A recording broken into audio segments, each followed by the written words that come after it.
সরকারি চাকরিতে সকল গ্রেডে সরাসরি নিয়োগে 93% মেধা ও 7% কোটার প্রজ্ঞাপন প্রকাশ করল সরকার। মঙ্গলবার আইনমন্ত্রী জানান, দাবি মেনে নেওয়ার পরেও পরিস্থিতির অবনতি ঘটানোর চেষ্টা করলে কঠোর হবে সরকার। কোটা সংস্কার আন্দোলনের শিক্ষার্থীদের ক্লাসে ফেরারও আহ্বান জানান তিনি। এ সময় জনপ্রশাসন, শিক্ষা ও তথ্য প্রতিমন্ত্রীও উপস্থিত ছিলেন। শারমিন নীরার রিপোর্ট। সরকারি চাকরিতে কোটা সংস্কারের আপিল বিভাগের রায় আসার 48 ঘন্টার মধ্যেই সংবাদ সম্মেলন করে প্রজ্ঞাপন প্রকাশ ও তার বিস্তারিত তুলে ধরতে গুলশানে সংবাদ সম্মেলনে আইনমন্ত্রী। আমি আপনাদেরকে সুনির্দিষ্টভাবে বলেছিলাম মঙ্গলবারে জারি হবে। আমি আজকে আপনাদের সামনে ঘোষণা দিতে চাই যে আমরা আমাদের কথা রেখেছি। মেধাভিত্তিক 93 বীর মুক্তিযোদ্ধা, শহীদ মুক্তিযোদ্ধা ও বীরাঙ্গনা সন্তানদের জন্য 5 আর ক্ষুদ্র নৃগোষ্ঠীর জন্য 1 ও তৃতীয় লিঙ্গ ও প্রতিবন্ধীর জন্য 1% করে কোটা বরাদ্দ রাখলেও প্রশ্ন উঠেছে, শহীদ মুক্তিযোদ্ধার সন্তানরা আসলে বয়স বিবেচনায় চাকরি প্রত্যাশী হিসেবে আছেন কিনা। মন্ত্রী বললেন, কোটার পদ শূন্য থাকলে মেধা থেকে পূরণ করা হবে। নির্ধারিত কোটায় যোগ্য প্রার্থী পাওয়া না গেলে সংশ্লিষ্ট কোটার শূন্য পদ সমূহ সাধারণ মেধা তালিকা হইতে পূরণ করা হইবে। আপিল বিভাগের রায়ের একটা কমা, দাড়ি, কমা, সেমিকলন বদলানোর ক্ষমতা আমাদের নাই। অবিলম্বে এটি কার্যকর করা হবে জানিয়ে শিক্ষার্থীদের ক্লাসে ফেরার আহ্বান জানান আইনমন্ত্রী। বলেন, পরিস্থিতি অস্থির করলে কঠোর হবে সরকার। এই কোমলমতি শিক্ষার্থীরা বাড়িতে ফিরে যাক এবং সরকার এই ষড়যন্ত্র মোকাবেলা করার মতন যথেষ্ট শক্তি আছে। তবে কবে খুলবে শিক্ষা প্রতিষ্ঠান তা স্পষ্ট করেননি শিক্ষামন্ত্রী। শিক্ষামন্ত্রী মহোদয় বলছেন যে এরকম কেউ দেয় নাই। এ সময় তথ্য প্রতিমন্ত্রী বলেন, শান্তিপূর্ণ আন্দোলনকে সহিংস করছে একটি গোষ্ঠী। আন্তর্জাতিক গণমাধ্যমেও ভুল উপস্থাপনের অভিযোগ করেন তিনি। বিভিন্ন ইন্টারন্যাশনাল মিডিয়া ভুল তথ্যগুলো এই কারণে দিচ্ছে। আমি একটু আগে ফ্রান্স 24-এ দেখলাম, টোটালি ওয়ান সাইডেড একটা ভুল তথ্য তারা দিচ্ছে, যে আক্রমণগুলি হয়েছে এগুলো কোনো খবর নাই। এবং ছাত্রদের সাথে যে আমাদের সরকারি এনগেজমেন্ট তাদের সাথে শান্তিপূর্ণভাবে যে সমাধান এবং সমাধান যে হয়ে গেছে এইটিও কিন্তু নাই। শারমিন নীরা, 71, ঢাকা। পরিবহন সংকট কিছুটা কেটেছে, পণ্য সরবরাহ বাড়ায় দামও সহনীয় হচ্ছে। মঙ্গলবার রাজধানীর কারওয়ান বাজার পরিদর্শনে এসে এমন দাবি করেন বাণিজ্য প্রতিমন্ত্রী আহসানুল ইসলাম টিটু। দ্রুত টিসিবির মাধ্যমে আলুসহ বিভিন্ন পণ্য সরবরাহের কথাও জানান তিনি।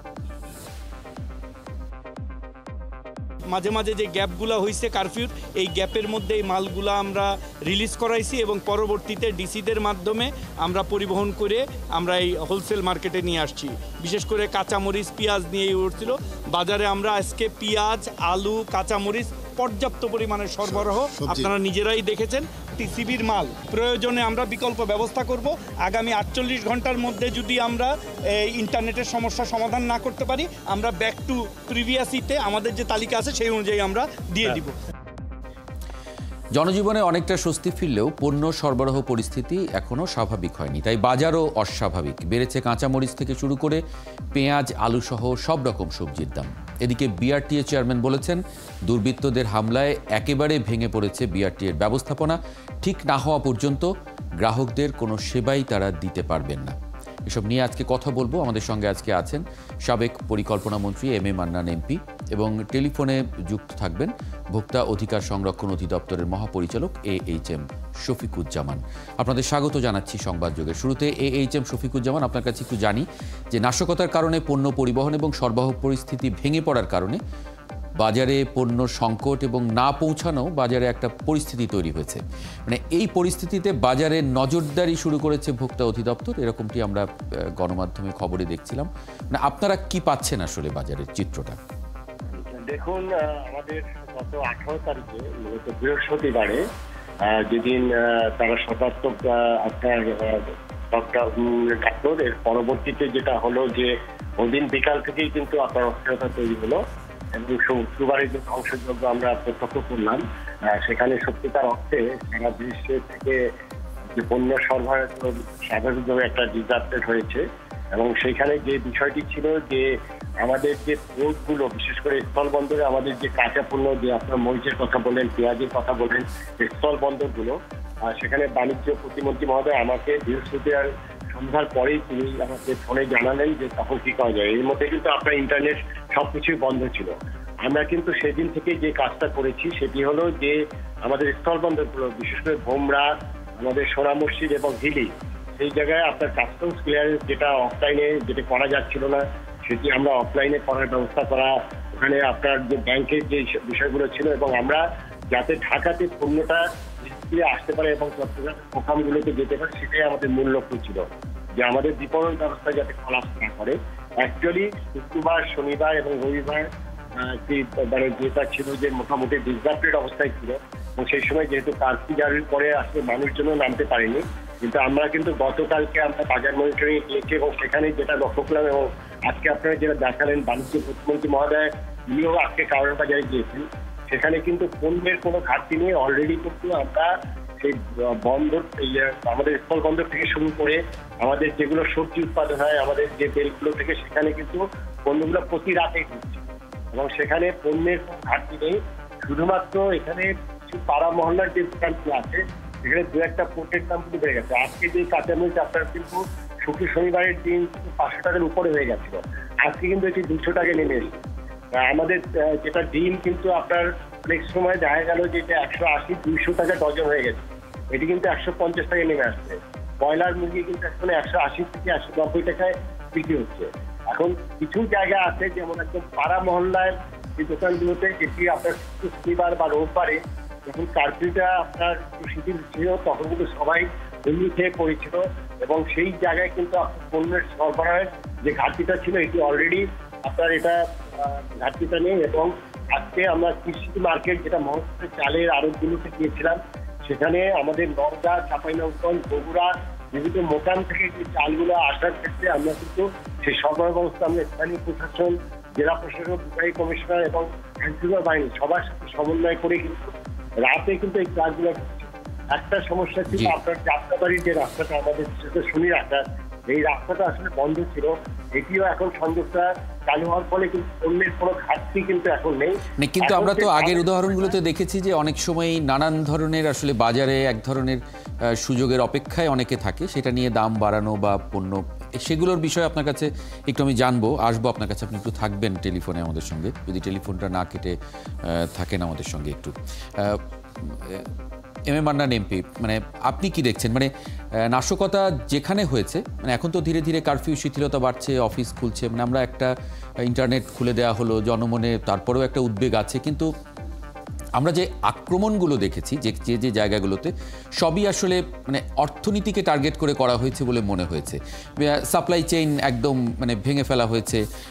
যেমন আমি যদি কিছু মানে আক্রমণের জায়গাগুলো বলি, সেতু ভবন, এক্সপ্রেসওয়ে, টোল প্লাজা, মেট্রো রেলের স্টেশন, বর্জ্য ব্যবস্থাপনার গাড়ি সিটি কর্পোরেশনের, মানে বাংলাদেশ টেলিভিশন, মানে কি পরিমাণ অর্থনীতির ক্ষতি বা অর্থনীতিকে টার্গেট করা, মানে এটা কিভাবে দেখেন আসলে? ধন্যবাদ আপনাকে। এটা আমার একান্ত নিজস্ব ব্যক্তিগত মত। আমি সরকারের মুখপাত্র নই এবং কোনো দলের পক্ষে কথা বলছি না, যদিও আমি আওয়ামী লীগের একজন সদস্য। হাওয়ার আপনি যে কথাটা বলছেন, আপনার কথার যে আক্রমণাত্মক এবং অর্থনীতির উপরে, আমার তো তাই মনে হয় যে এখন বাংলাদেশের রাজনীতি এমন এক পর্যায়ে আমরা পৌঁছেছি, বিগত বিশেষ করে গত 20-22 বছরে। এতদিন পূর্বে অর্থনীতি সামনে ছিল না, আমাদের রাজনীতি ছিল সামনে।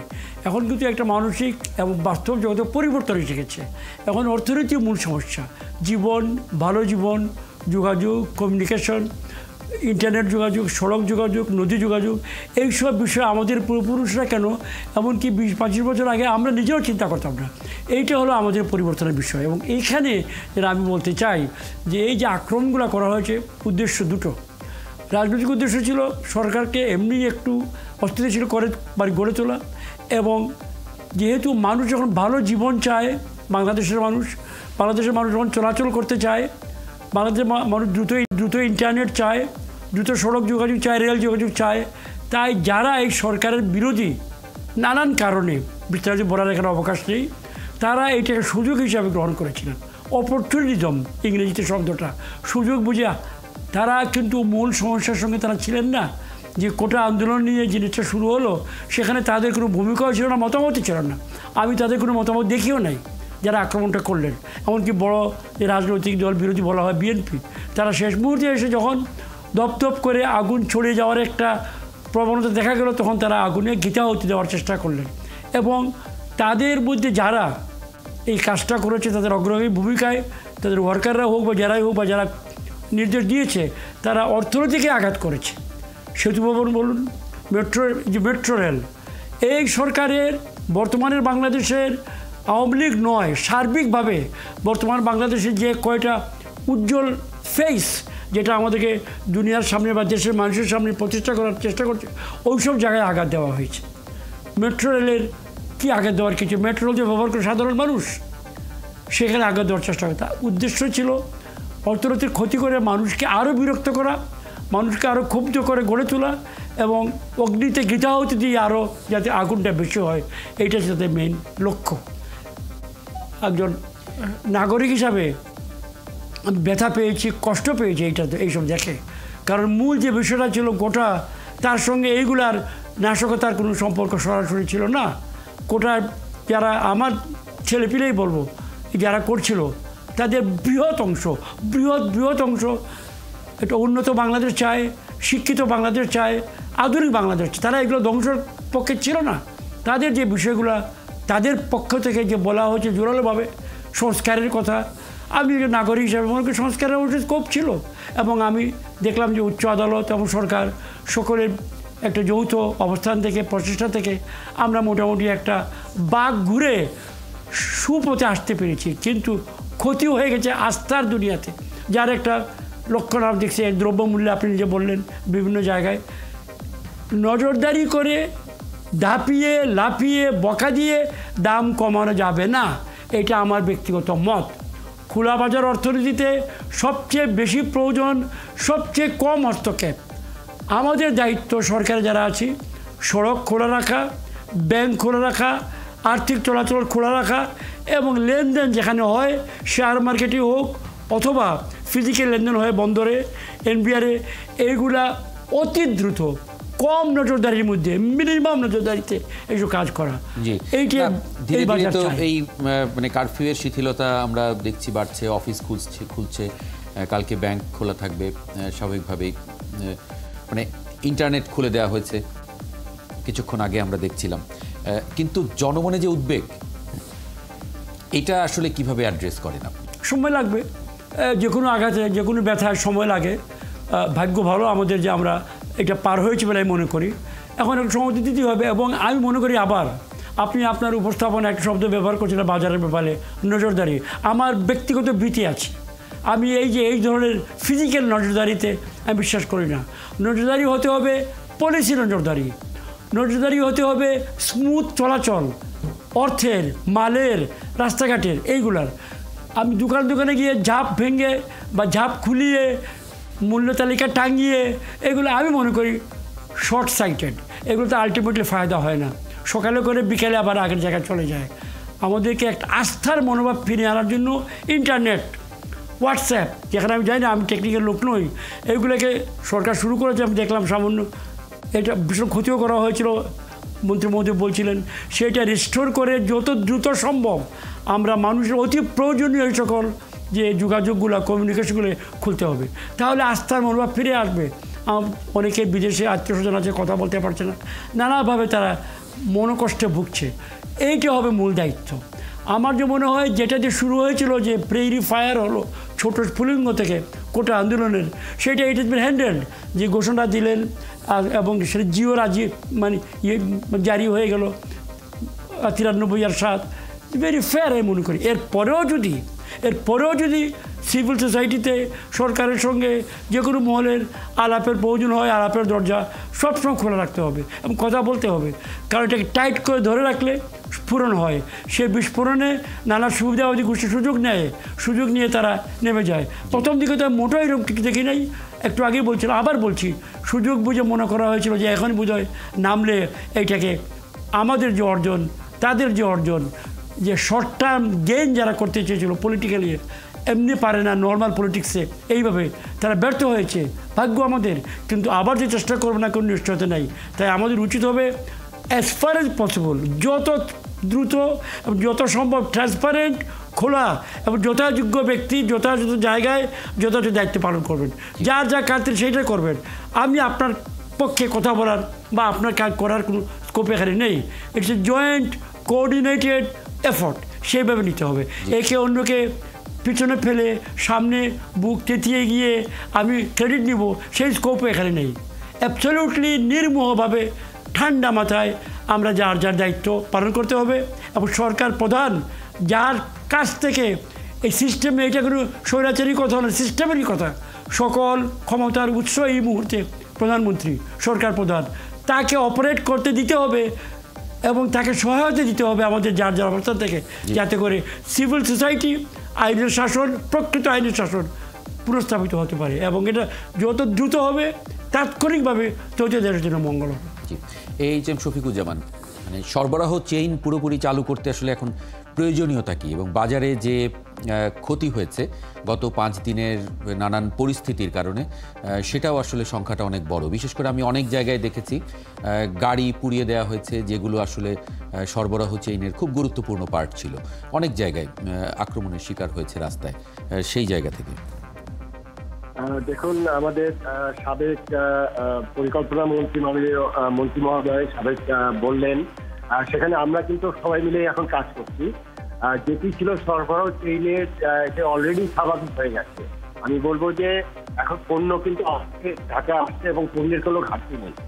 সেই জিনিসটা এখন ওই যে প্রবলেমটা ছিল সেটা আগামীকাল থেকেও সেটি ঠিক হয়ে যাবে। যেটি হলো আমাদের পোর্টগুলোতে, বিশেষ করে চট্টগ্রামে তো আমাদের যেটা আছে যে পাল কাছারি যেগুলো আছে সেটা আমাদের ইন্ডাস্ট্রির জন্য যায়, কিন্তু আমাদের কাঁচা পণ্যের ক্ষেত্রে আমাদের যেগুলো আছে, আমাদের যে বর্ডারগুলো থেকে আমাদের যে ইম্পোর্ট ডিপেন্ডেন্সি আছে, সেখানে অফলাইনে যেটা আছে সেটি কালকে কিন্তু অনলাইনে হচ্ছে এবং আপনার যে ব্যাংকের যে পেমেন্টের যে বিষয়গুলো সেটিও আমরা স্পেশাল অ্যারেঞ্জমেন্ট করেছিলাম, সেটিও আপনার আগামীকাল থেকে একটু স্বাভাবিক হয়ে যাবে।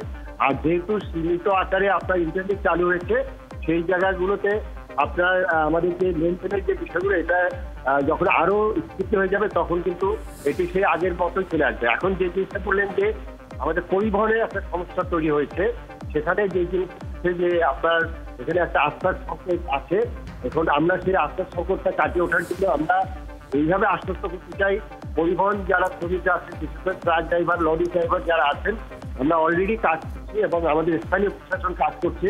আমাদের বিভিন্ন এলাকায় যেখান থেকে আমাদের এই পণ্যগুলো ঢাকা এবং চট্টগ্রামে যাচ্ছে, সেখানে আমাদের জেলা প্রশাসক মহোদয়রা এখানে পরিবহন শ্রমিক সবার সাথে যে কথাগুলো বলেছেন এবং আমরা স্পেশাল অ্যারেঞ্জমেন্টে কিন্তু এই রাস্তায় যেখানে সমস্যা, সেই জায়গাগুলো আমরা স্পষ্ট করেছি। আমাদের যেটা আছে যে সরবরাহ ব্যবস্থা, আমাদের পণ্যের তো কোনো ঘাটতি নেই। ইভেন আমাদের এখন কিন্তু কাঁচা পণ্য, আপনার ডিম, ব্রয়লার মুরগি, সবজি, এগুলো যেখানে উৎপাদন হয়, তারা কিন্তু সমস্যায় আছে, কারণ সেখানে তাদের এখানে স্টক জমে গেছে এবং সেটা যেহেতু পচনশীল, এটি যদি যতক্ষণে তারা এটা কাজ না করতে পারে ততক্ষণে কিন্তু এই পণ্যগুলো নষ্ট হয়ে যাবে। সেই জায়গাগুলোতে আমরা সরবরাহ ব্যবস্থা অলমোস্ট আমরা 80% করে ফেলেছি। বাকি যেটুকু আছে সেটি আমরা ইনশাল্লাহ আগামীকাল থেকে এটি সেই আগের স্বাভাবিক অবস্থায় চলে আসবে বলে আমার বিশ্বাস। এখানে একটা বিষয়, সেটি হলো যে অনেক ক্ষেত্রে, যেমন আপনাদের ক্ষেত্রে দেখলাম যে নিউজে হচ্ছে যে একদম পাড়ার দোকানে, যেখানে হয়তো আপনার কেউ 100 গ্রাম বা 200 গ্রাম মরিচ কিনছে, সেখানে আপনি ক্যালকুলেট করতে দেখা গেল যে ওখানে হয়তো আপনার নর্মাল যে মার্কেট সেখান থেকে একটু বেশি। ওইটা প্রচার হলে হয় কি যে তখন হয় কি যে একটা মানুষের কাছে কিন্তু মনে হচ্ছে যে বোধহয় দাম বেড়ে যাচ্ছে, তখন কিন্তু মানুষ যখন মানে মনে করবে যে পণ্য ঘাটতে হবে, তখন কিন্তু এই প্রচার এগুলোর ক্ষেত্রেও আপনারা অনেক সচেতনতা পরিচয় দিচ্ছেন। আমি আশা করবো যে রিয়ার যে পিকচারটা, এটা আপনারা আমরা সবাই মিলেই কিন্তু আপনারা এই যে ক্রাইসিস, আমরা এই ক্রাইসিস কিন্তু আমরা অনেকবার বেড়ে এসেছি এবং এবারের ক্রাইসিসটা ভিন্ন মাত্রায়, এবং সেটা আমরা দেখেছি, আগে আমরা কেউ এক্সপিরিয়েন্স করিনি। আমরা আশা করবো যে আবার আমরা সেই স্বাভাবিক অবস্থা হয়তো আমরা নেক্সট উইকের মধ্যে পুরোপুরি আমরা স্বাভাবিক অবস্থায় ফিরে আসতে পারবো। এই জন্য আমাদের সবাই সেন্সিটিভ আচরণ করা উচিত, রেসপন্সিবল আচরণ করা উচিত। আমি জি, এম এ মান্নান এমপি, মানে এই গত 5 দিনের যে অর্থনীতির উপরে যে পরিমাণ চাপ তৈরি হলো, যে ক্ষতি হলো, সে এমনিতেই আমরা অর্থনৈতিকভাবে একটা পরিস্থিতির মধ্য দিয়ে যাচ্ছিলাম, তারপরে এই ক্ষতি, সেটা আসলে কিভাবে অ্যাড্রেস করেন? ওয়েল, স্বীকার তো করতেই হবে, ক্ষতি হয়েছে, ঝড়ে হয়, বন্যায় হয়, যুদ্ধে হয়, ক্ষতি মেনে নিয়ে ক্ষতি থেকে উদ্ধার হওয়ার জন্য কিছু পলিসিগত ব্যাপার সরকার হাতে নিয়েছে, এটি অ্যাপ্লাই করতে হবে। আমি একটা উদাহরণ দিই আপনাকে। এই যে ব্যবসাটা আমাদের ভোক্তা অধিকার কমিশনের চেয়ারম্যান মহোদয়ের বক্তব্য শুনছিলাম, আস্থার মনোভাব ফিরিয়ে আনার দরকার। একটি উদাহরণ দিই, পুলিশের গাড়ি অথবা ম্যাজিস্ট্রেটের গাড়ি অথবা তদারকির গাড়ি সড়কে যদি থাকে, এখানে ওখানে কিছুই করছে না, সহায়তা করছে, তবুও সাধারণ পাবলিকের যারা মাল নিয়ে চলাফেরা করে, মুরুখ নিয়ে, চাল ডাল নিয়ে, ট্রাক দিয়ে, ঠেলাগাড়ি দিয়ে, তারা সরকারের উপস্থিতি রাস্তাতে তাদের পক্ষের হলেও তারা মনে প্রাণে এক ধরনের ভীতি আমাদের এখানে আছে। এটা স্বীকার করা ভালো। তারা চায় এইসব লোকদের জন্য। তাই আমার কথা হলো, রোডগুলা, সাইড রোডগুলা, নদীগুলা থেকে সম্পূর্ণভাবে কর্তৃপক্ষীয় উপস্থিতি, চোর ডাকাত ধরা ছাড়া অন্যান্য কাজে যেন এটাকে দেখানো না হয়, তাহলে অতি দ্রুত আস্থার মনোভাব ফিরে আসবে। পুলিশে যদি সহায়তা দেয় ট্রাক চলাচলে, তবুও ট্রাক চালকরা ভয় পায় পুলিশের সামনে আসতে। এটা আবহমানকাল থেকে বা সংস্কৃতিগত কারণে আমাদের এখানে আছে, আমি অস্বীকার করব না। আমরা টকিং ইজ দ্যাট, অবশ্যই এটা আছে, কিন্তু এটার জন্য প্রয়োজন যত দ্রুত সম্ভব আমাদের নর্মাল অবস্থায় ফিরে যাওয়া। প্রতিনিয়ত কিন্তু আমি সন্ধ্যা থেকে বিকাল থেকে পরিবর্তন হচ্ছে, ইমপ্রুভমেন্ট হচ্ছে। বাই অ্যানাদার 24 আওয়ার্স অনেকটা ইমপ্রুভমেন্ট। তো কিছু ক্ষতি তো আপনাকে মানতেই হবে, এবং কারা ক্ষতির জন্য দায়ী আমার দাবি একজন নাগরিক হিসাবে তদন্ত করে ঠান্ডা মাথায় নির্মোহভাবে বের করতে হবে। কারা গোড়াপানিতে মাছ শিকার করতে চেয়েছিল এবং এই বিনাশী কাজ করেছে, রাষ্ট্রের ক্ষতি করেছে, ফিজিক্যাল ক্ষতি করেছে, মেন্টাল ক্ষতি করেছে, তাদেরকে জনগণের সামনে এনে আইনের সামনে তাদেরকে তুলে ধরা উচিত। জি, এইটা প্রয়োজন। এম এ মান্নান এমপি এবং AHM শফিকুজ্জামান, আপনাদের দুজনকে অনেক ধন্যবাদ যুক্ত হবার জন্য আজকে সংবাদযোগে।